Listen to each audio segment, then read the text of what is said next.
for our discussion paper on the creative industries, which was tabled in Parliament by Culture, Gender, Entertainment and Sport Minister Oliver Grange yesterday. Good morning, Colin. Welcome. Hello, morning, good morning. Colin. Blessings, man. Come on, what's up? Yes.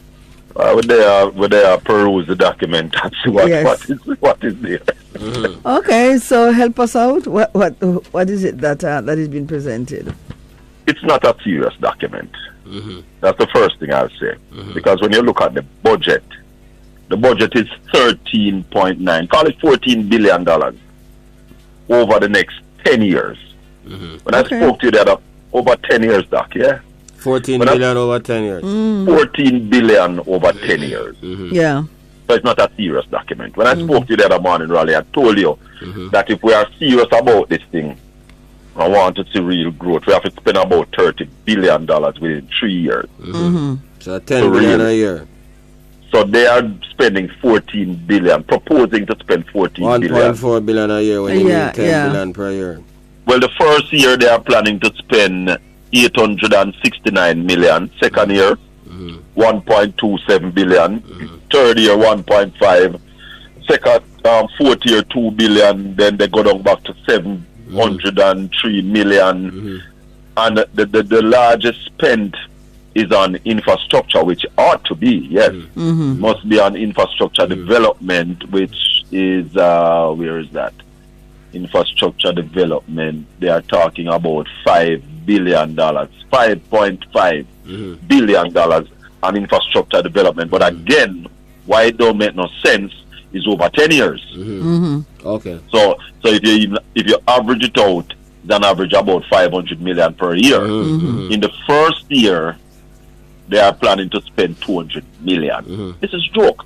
You asked me the other morning, Ralston, that what are some of the infrastructures that we need? Right. And I said to you, we need at least 2 sound stages on the island right now. Because if you're really going to see growth and growth that will affect the economy, you have to really go serious in screen.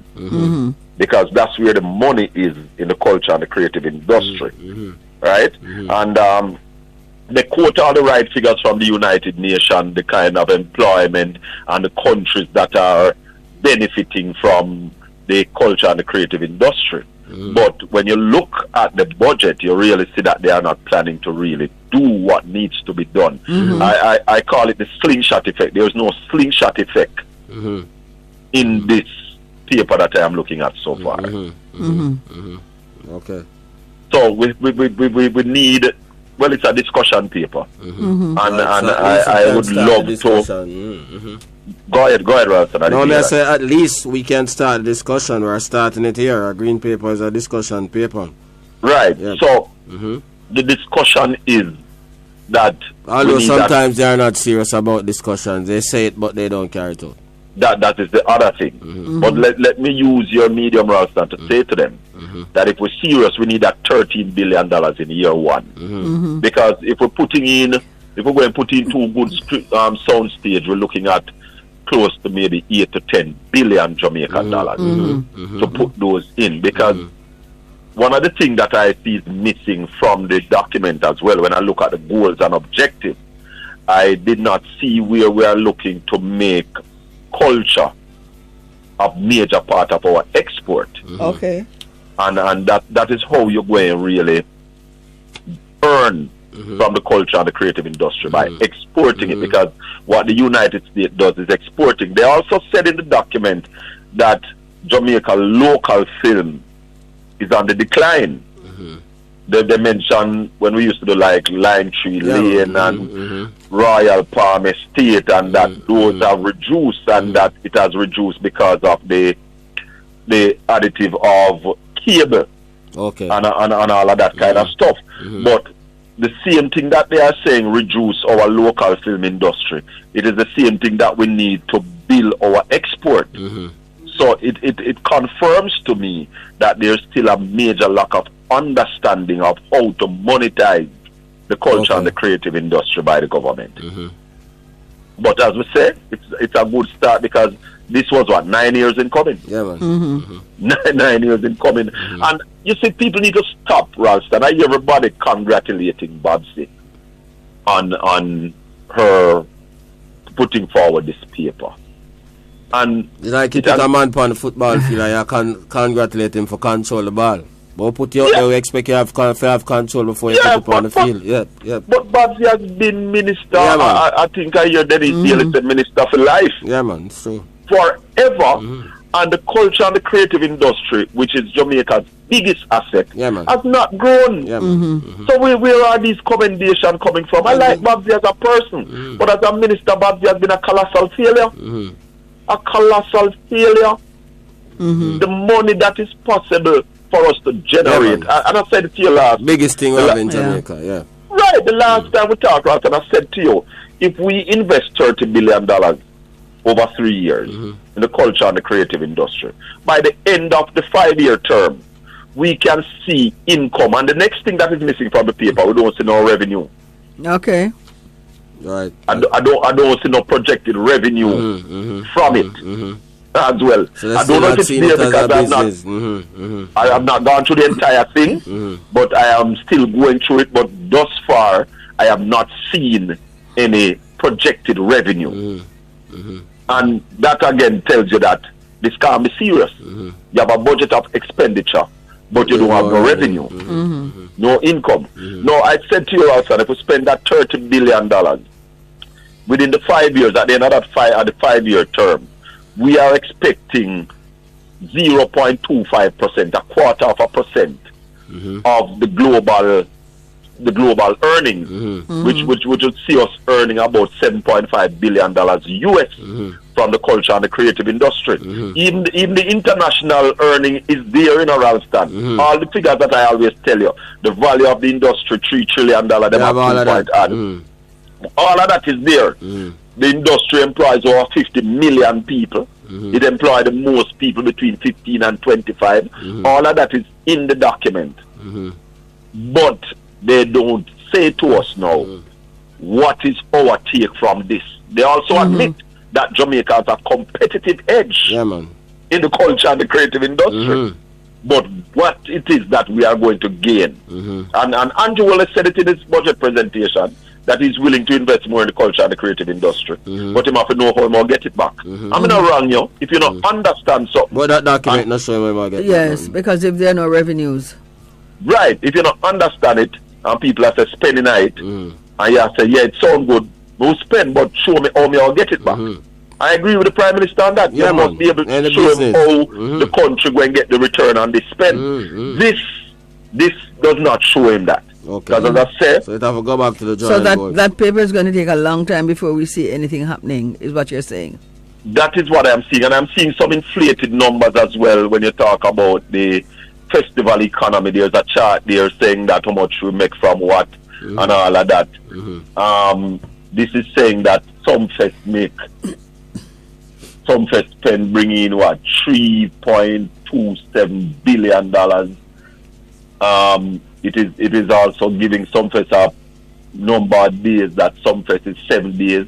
We know that some fest is not really 7 days. Some fest is just about 2 or 3 days. You know, so they are also saying that they are going to spend to support festivals in terms of sponsorship. That's good. Yeah, man. But I hope they don't discriminate and use politics to leave out some people, because this is kind of personal for me. When I look at the list of festival, I don't see the Boston Jerk Festival. And I am seeing festival here that they are saying bringing 500 people. The last Boston Jerk Festival, we had over 700 visitors coming to Jamaica just for the Boston Jerk Festival. The other thing, Ralston, I hear she said that they are going to build a new institution to train creatives. What happened to the Edaman School of Visual and Performing Arts? Exactly. Why are you going to build something new when you have something existing?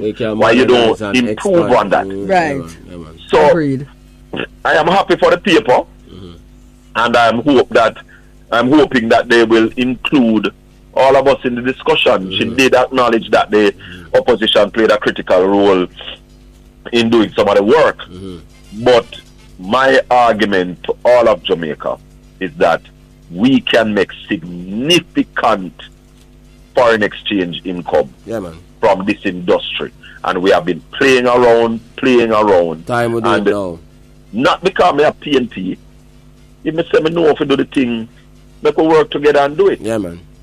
You understand? It is for the benefit of the country. Yeah, man. All hands on deck. Yeah, all hands on deck. Yeah, politics don't know. Yeah, man. We don't have a next general election pending till 5 years. I don't want to World Bank said the growth forecast for Latin America and the Caribbean is the slowest of all regions covered, and Jamaica have the lowest growth rate in the Caribbean.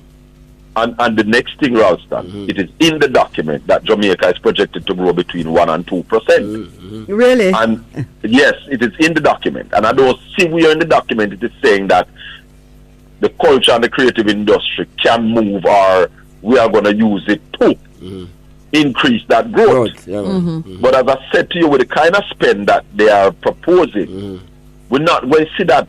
We're not going to see that kind of growth. Yeah, man.